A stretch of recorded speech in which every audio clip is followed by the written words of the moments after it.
Okay, if we're being open and honest and not acting as mysterious as Nintendo when it comes to them revealing their game's developer before that title releases for some fucking reason, I just gotta drop a statement on your Miiverse timeline to say that the modern gamers of today aren't like the dynamic timeline of Zelda lore. We're not that hard to understand, man. Like, I swear, you would think with how gaming generations have progressed or really regressed as far as game features on day one being missing is concerned. My god, checking on your local early MK World enthusiasts, please. With everything going on, you would just assume someone with my character class was conjuring up some Minecraft splash potions of slowness and spawning them directly into the industry's inventory when it comes to them interacting with their fan base. No. In short, broad terms, man, people, they just desire ownership, affordability, and option, at least when speaking for the players who've lived long enough to unlock the achievements of being in multiple gaming eras. The generations that follow afterward are pretty known for being satisfied with bona fide multiverse sandboxes. Hey man, it's rude to stare, let's just leave them alone and pray for them over here. Because at the end of the day, dude, people who actually play games will always have the last laugh and find whatever compromise there is necessary to get our favorite pixels to dance on whatever display screen we have equipped at that current moment in time. The legality of it gets sorted out as a second thought. And luckily, I will say, one gaming trend that the industry has been doubling down on like an old Mario Kart gimmick and most times gives us those three aforementioned Sonic Chaos Emeralds of things that gamers just desire, is the adoption of the very much so convenient handheld gaming machines and the rise of pretty much all factions of gaming having their own form of portable hardware to choose from. I didn't say you had a reason to own it, just that you could choose one. Handhelds have been everywhere and are almost as common to own as a Wii pack-in title, because if gaming consoles like the, PlayStation and classic Nintendo are like the metaphorical bare bones skeleton of this entire medium and what it represents, then handhelds, in my opinion at least, represent the backbone spinal cord shown elegantly through a Sub-Zero fatality. Most people who've been in the hobby for a while now either as a kid started out on or at some point just owned some form of a handheld system once that shit hit a Christmas sale. The 3DS would not have survived otherwise. And now, given the success, and I can't stress this enough, the mainstream popularity of everyone and their guilty subconscious buying a Nintendo Switch from 2017 and the light it brought back to handheld gaming after a pretty serious Gerudo Desert drought in the mid-2010s, it's led to a domino effect of nothing short of abundance when it comes to handhelds in the market, with each company trying to fill in the inclusion gaps of the most budget players to the ones that, buy each variant of a handheld in box just for sport. A league where you gotta be in a different type of tax bracket to qualify in. And look, what can I say? For the most part, all the handhelds currently in the market are amazing. At minimum spec usage, they all at least serve their purpose to their target audience, whoever that may be. I see the damn thing, can you stop showing me that? But check this out, when we look at the handhelds from the companies who also manufacture the big name consoles taking up our shelf space like poor Resident Evil item management, these flagship handhelds are probably the easiest ones to obtain and also just to understand out of the whole handheld ecosystem currently. But these companies almost always apply the same console type closed experience principle to the operating system and development of these handhelds, making them in their base vanilla form feel like a less evolved version of something that could be so much more than choosing between a damn light and dark mode, for God's sakes. So like a sad reminder of our failed society. Once you get your foot in the door of already enjoying handhelds and molding these experiences to fit your everyday lifestyle, I honestly think you're temporarily living on borrowed time until you finally let out the Paper Mario 1000-year gateway seal in the form of diving into handheld modifications and the rabbit hole that will lead to just so much new usage out of your pocket system. Because over in this loaded chunk of the map, we don't even so much as bat an eye as to probably the main reason you would want to mod any form of a video game system. Owning your favorite games is cool and all, but retro game market prices have boss battles that only those damn console variant collectors have enough rank to take on. I'ma just sit on the sidelines and farm my homebrew stats. Leave me alone. What do you know? Talking about handheld modding, and piracy somehow makes a Soul Calibur cameo to no one's surprise. I mean, come on, dude. Most of these systems aren't even being supported or even so much as acknowledged by their manufacturers anymore. For the best. And with that fact following their likely offline nature, there's just so many digital exclusives and games with limited print runs that are just almost lost to time without the help of piracy. Sure, you could make the ethical mental gymnastics to say that if you didn't buy a game, then you just don't own it, which is true, but even the digital games I do own, I don't own. So where do we go from here? I don't condone it, I just understand it. Games being out of reach, however, is probably the most extreme and specific case of this scenario though. More commonly, let's just keep it a 3DS Top 100 and admit that players, they just want their games on one system without the worry of carrying a full inventory of game cartridges or those freaking PlayStation CD hybrids from the PSP era. Having any game that you could think of for a system at your disposal for free is an offer that's probably more enticing than Steam games on deep discount that you want but have no intention of installing even after you buy it.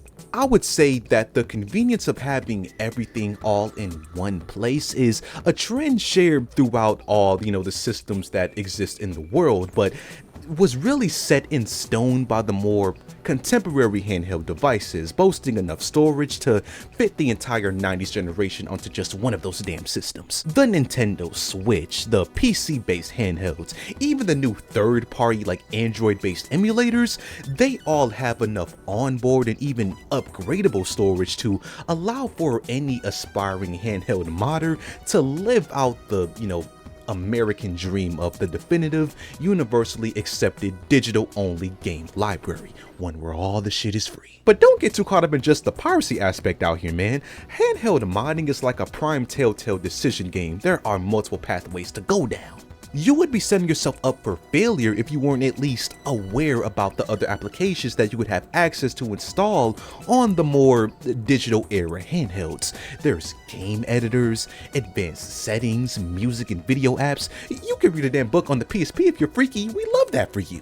Like, I'm sure we're all accustomed to the convenience and multi-purpose use of the average smartphone by now, so having your dedicated game device where the average person is only thinking of it as this one-trick pony, now being a hub for more cool things than when the device was probably even officially supported, is a pretty cool novelty to have and enjoy. In some cases, I will say it might not be the most practical due to hardware limitation of the time, but who cares? Shrek on the Vita, who's gonna stop me? But let's just say you are only dead set on a handheld's gaming potential only.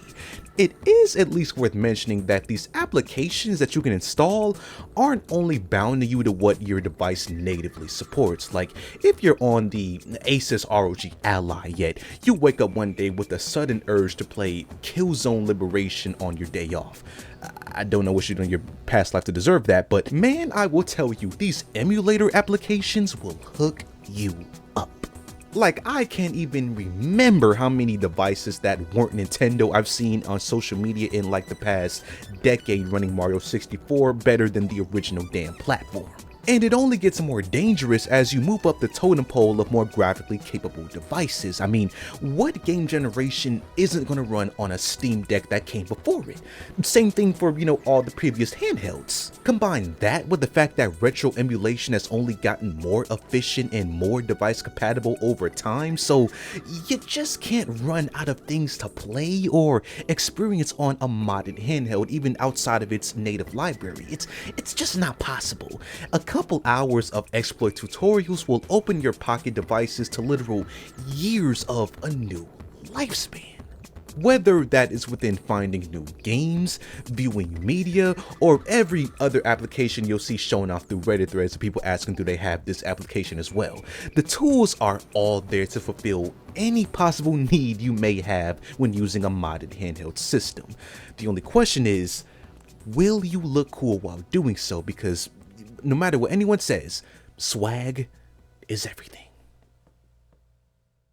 Don't let anyone tell you different. The aesthetics in gaming make up a good portion of the fun to be had. Playing a regular Game Boy Advance is cool and all, but who wouldn't feel just even a tiny bit more special looking and seeing the logo from the Target exclusive version? It's really fun where consumerism addiction comes full circle.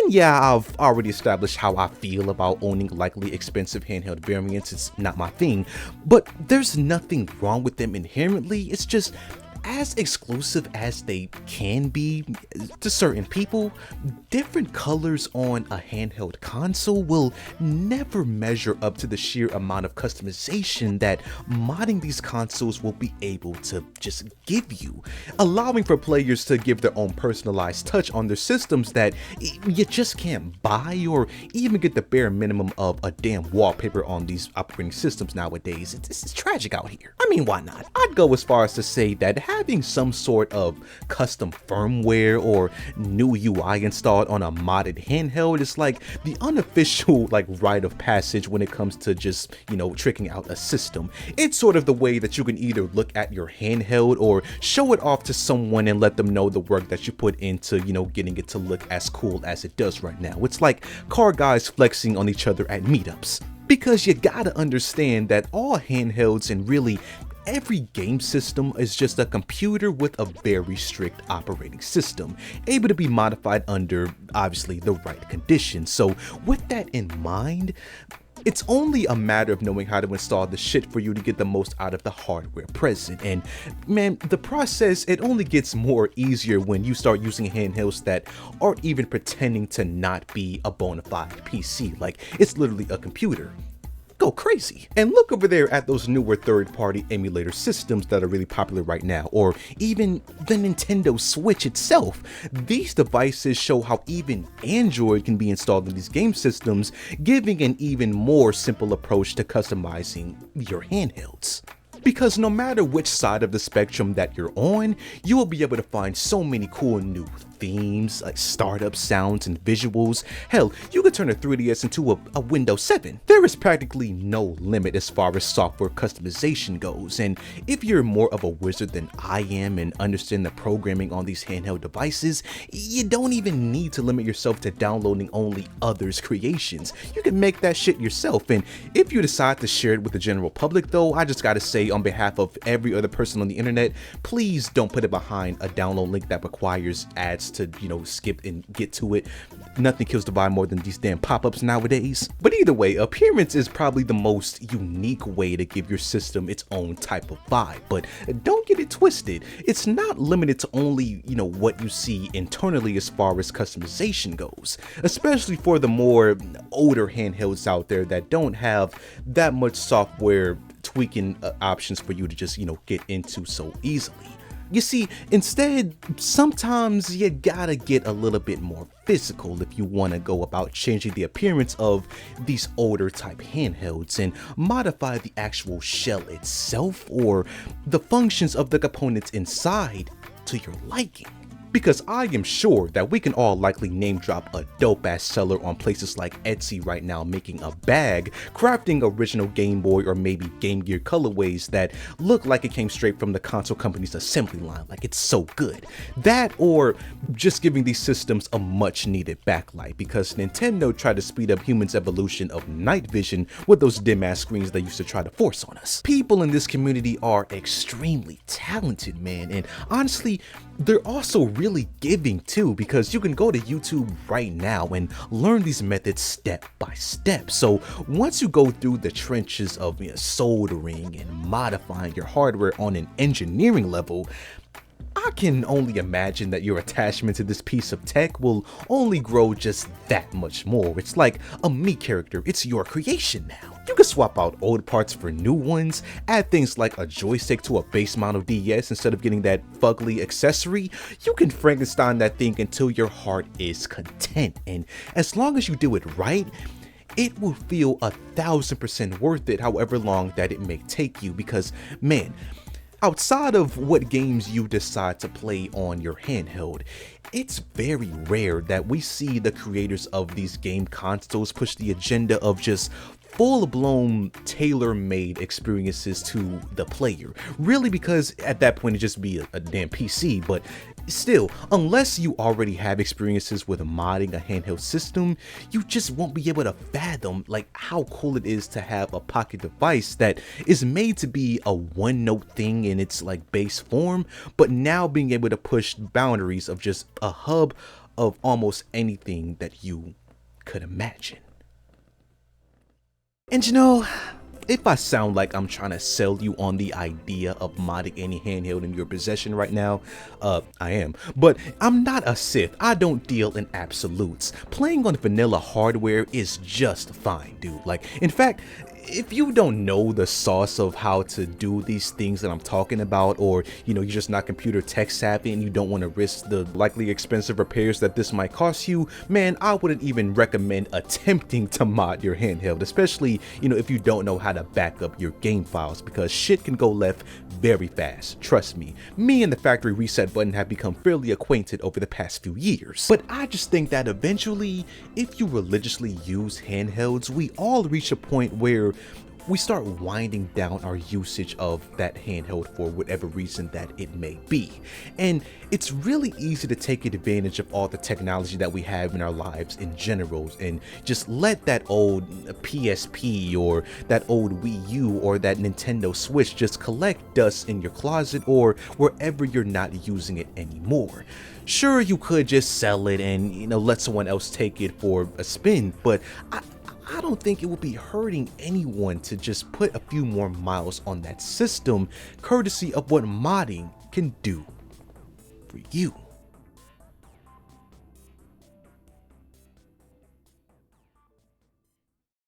And that's all that I got for today, man. If you enjoyed, leave a like on the video, subscribe, and I will see you guys in the next video.